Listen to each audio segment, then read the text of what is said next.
Salutations à toutes et à tous, Steve, supporter of Marseille. J'espère que vous allez bien. Si tu es nouveau sur ma chaîne, l'ensemble de mes abonnés, moi-même te souhaitons la bienvenue. Comme vous avez pu le voir dans le titre de la vidéo, j'avais envie de réagir et partager avec vous mon avis sur les derniers propos, les dernières déclarations de notre directeur sportif Mehdi Benassia et notamment te parler de la dernière rumeur insistante mais réelle qui enverrait Aymeric Laporte proche de l'Olympique de Marseille. Tout d'abord, j'aimerais auto-souhaiter un bon anniversaire à ma chaîne, qui a été créée le 5 février 2017. Donc, elle a eu 8 ans hier, 8 ans d'activité sur YouTube ou sur d'autres réseaux, Facebook, Twitter, etc. Mais Twitter, un coup j'étais, un coup j'étais pas. Enfin, notamment, cette chaîne a été créée donc il y a 8 ans et un jour. Plus de 700 vidéos, 705 vidéos, c'est la 706e, hein, donc ça comprend des lives, des shorts, etc. 8 ans de partage avec vous, de liens créés avec certains, de haut, de bas, des clashs, etc. En fait, de tout, de l'analyse, de la rigolade. Et voilà, bon, cette chaîne perdure, elle vit convenablement. C'est une petite chaîne, hein, voilà, on arrive à plus de 20 000 abonnés, je suis très content. On est juste là pour échanger, parler football, avoir un débat entre nous dans les commentaires, quelquefois dans les lives, où mes lives des fois partent un peu en cacahuète, mais bon, moi vous me connaissez, c'est le personnage, voilà, enfin, je suis comme je suis, hein, je suis entier, hein, je joue pas un rôle. Et donc voilà, je voulais le signifier, voilà, ça fait 8 ans aujourd'hui pour les plus anciens, ben, qu'on vit ensemble à travers les vidéos, voilà. Alors, Mehdi Benassia, notre directeur sportif, a fait quelques déclarations ces derniers temps que j'ai lues ce matin et que j'ai trouvé très intéressantes, où notamment il revenait sur ses premiers mois à l'Olympique de Marseille, où il n'était pas encore le directeur sportif, il était plus un consultant ou un conseiller du président Longoria, et de par son poste, enfin sa participation et son analyse, il avait pu voir toutes les carences sportives et financières autour du groupe, autour de l'Olympique de Marseille, notamment sportive, avec la gestion de certains joueurs, la gestion d'Aubameyang ou de Vitinha, de Bamo Maïté, de Niakossi par rapport à Gigot ou Balerdi, et donc il a pu apporter cette expertise, ce conseil auprès de Pablo Longoria, avec des changements d'entraîneur, Marcelino, puis après Gallardo, puis après on a fini la saison avec Jean-Louis Gasset, et je trouve qu'il a apporté vraiment quelque chose de professionnel. Autour de Mehdi Benassia, on sent une sérénité et une rigueur, surtout dans son travail, dans son implication. Lui déjà passionné, fan de l'Olympique de Marseille, hein, il a fait les classes de jeunes chez nous, et on sent vraiment toute son envie et son implication professionnelle pour bien faire et tirer le club vers le haut. Je pense que c'est un des meilleurs directeurs sportifs qu'on ait eu depuis Pape Diouf. Alors, Pape Diouf avait d'abord été directeur sportif, puis après président, d'accord. Mais depuis, pour moi, c'est le meilleur qu'on ait eu. Voilà. Il est rigoureux, il dit les choses, hein, il est assez tranchant, il ne mâche pas ses mots. Il pousse des coups de gueule quand il faut, il défend l'institution OM. Des fois, malheureusement, ça lui porte préjudice puisque hein, il a été sanctionné très injustement par la Ligue ou la Fédération. Bon, ça, il paye le côté dirigeant olympien, d'accord. Mais c'est quelqu'un qui s'investit énormément et qui, depuis qu'il est là, je trouve, apporte vraiment une sérénité professionnelle et des garanties, sportives. Tu vois, les joueurs qui arrivent sont, bon, pour la plupart, de très bons joueurs et je pense sont influencés par l'aura Mehdi Benassia. Tu vois, c'est quand même un joueur qui a joué au Bayern de Munich, à la Juventus de Turin, qui a fait une très belle carrière. Tu vois, c'est quelqu'un d'intelligent, qui sait s'exprimer, qui a une bonne connaissance du football et des clubs, hein, il a une très belle analyse. Je suis très satisfait, moi, de sa présence et de ce qu'il apporte. Et dans sa déclaration, donc, il développait vraiment, il donnait des exemples concrets de ce qui allait, ce qui n'allait pas, tu vois, là où il fallait vraiment bouleverser l'ordre établi hein, au sein du club, soit sportivement et financièrement. Il a eu de l'influence sur Longoria, sur McCourt, et depuis, on a une équipe, depuis un an et demi, qui tient un peu plus la route, on va dire un an, quoi, qui tient un peu plus la route, avec un mercato qui a l'air cohérent, des joueurs comme Greenwood, Rabiot, Hojberg, Benasser, Gouiri qui arrivent. bon, c'est des très bons joueurs de football, et pour la plupart internationaux, tu vois, et qui ont joué dans des très bons clubs. Euh, et on sent que l'Olympique de Marseille, grâce à lui, est dans une bonne dynamique, tu vois.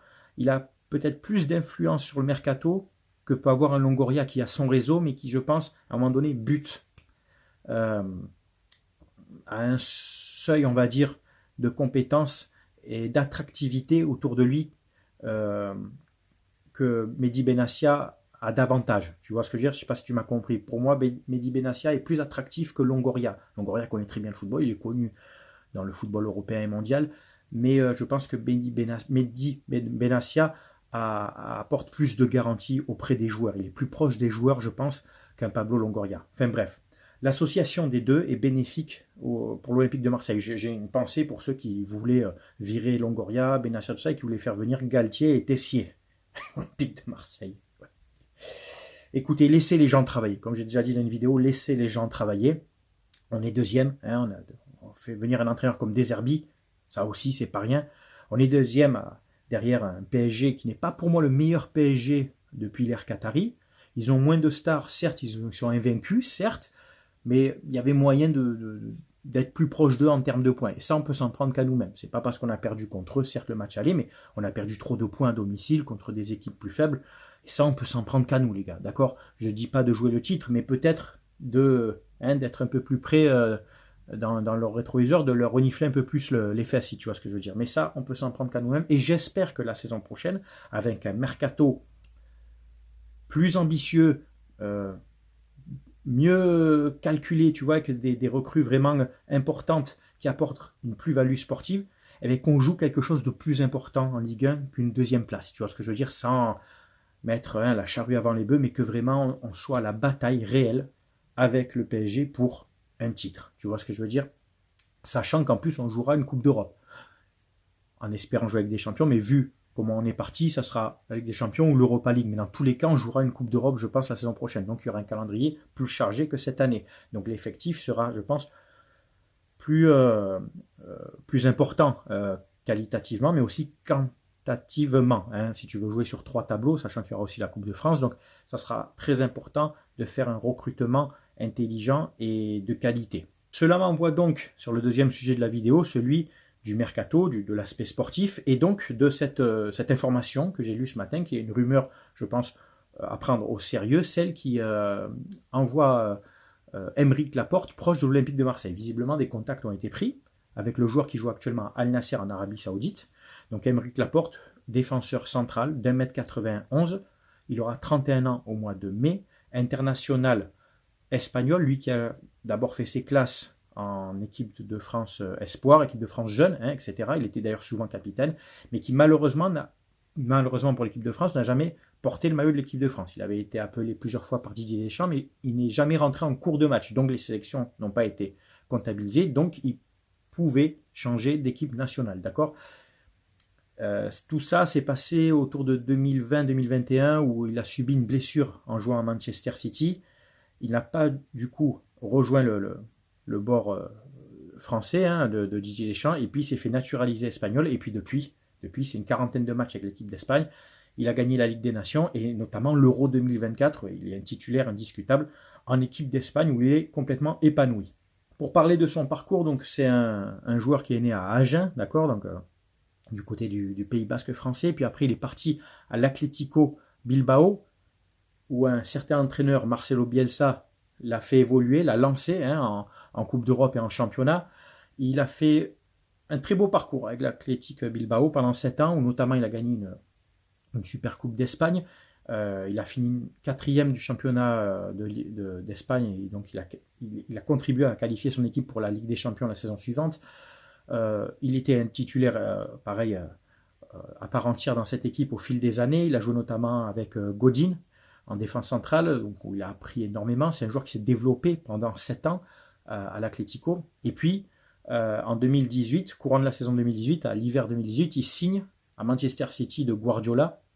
Donc il a connu des entraîneurs comme Marcelo Bielsa et donc Guardiola avec Manchester City, où il s'est rapidement imposé la saison suivante, où il a joué quasiment tous les matchs de championnat, plus de 30 matchs, 35 matchs. où il a été donc décisif. Hein. Il a gagné des titres avec Manchester City, il a gagné 5 championnats d'Angleterre, il a gagné 3 coupes d'Angleterre, 2 ou 3 coupes d'Angleterre, il a gagné des coupes de la Ligue anglaise, des Community Shield, des super coupes, etc.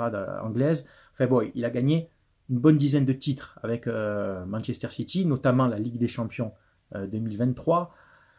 Bon, c'est un joueur qui a un très gros palmarès, qui a une très belle expérience en Première Ligue, en Liga et surtout en Ligue des Champions. Donc c'est un joueur qui arrive à 31 ans, c'est plutôt costaud, ça pèse en Europe, il est connu. Laporte, c'est un défenseur de classe internationale. Bon. Ces saisons à Manchester City étaient un petit peu irrégulières. Il y a des saisons où il jouait plus de 30 matchs par saison, d'autres un peu moins, une vingtaine de matchs. Il y a des saisons où il a perdu sa place de titulaire au profit d'autres joueurs en défense centrale, préférés par l'entraîneur Guardiola, mais ça reste quand même un joueur qui a joué régulièrement plus d'une vingtaine de matchs en moyenne, toutes compétitions confondues avec Manchester City, championnat ou Ligue des Champions. Donc là, il est actuellement donc, en Arabie Saoudite, où je ne dis pas qu'il le prend cool, parce que bon, ça reste quand même un championnat de football, d'accord, avec des exigences, mais bon, tu le sais, je pense que ce n'est pas les mêmes exigences sportives et physiques que les championnats européens, que ce soit anglais ou espagnol notamment, tu vois. Donc, 31 ans au mois de mai, est-ce qu'on pourrait le récupérer au mercato d'été? Si on récupère ce joueur au mercato d'été, là, je peux te dire que tu fais un gros coup. Et défensivement, tu es solide, quoi. Tu aurais du Aymeric Laporte, tu aurais du Felipe, j'espère d'ailleurs va jouer prochainement et nous montrer un peu ses qualités et ce qu'il vaut. Donc pareil, lui aussi, avec de l'expérience. Tu aurais un Balerdi au milieu de tout ça qui, malgré ce que certains en pensent, pour moi, reste un très bon défenseur. Avec un Kondogbia qui peut jouer derrière aussi. On aurait quand même des très bons défenseurs centraux pour attaquer la saison suivante, sachant que Aymeric Laporte ne serait peut-être pas le seul à venir renforcer les rangs olympiens, sachant que Dedic aussi, Amar Dedic, peut jouer dans une défense à 3 en axe droit. Bon, tu vois, là on part sur quelque chose de costaud, de sérieux. Et tout ça, parce que tu as un travail correct qui est fait, que tu as un Mehdi Benassia qui peut-être est influent et qui a le savoir et les capacités pour faire venir ce genre de joueur. Donc voilà, en apprenant ce matin cette information, j'étais vraiment très satisfait. Je voulais te donner mon avis et partager avec toi tout ça.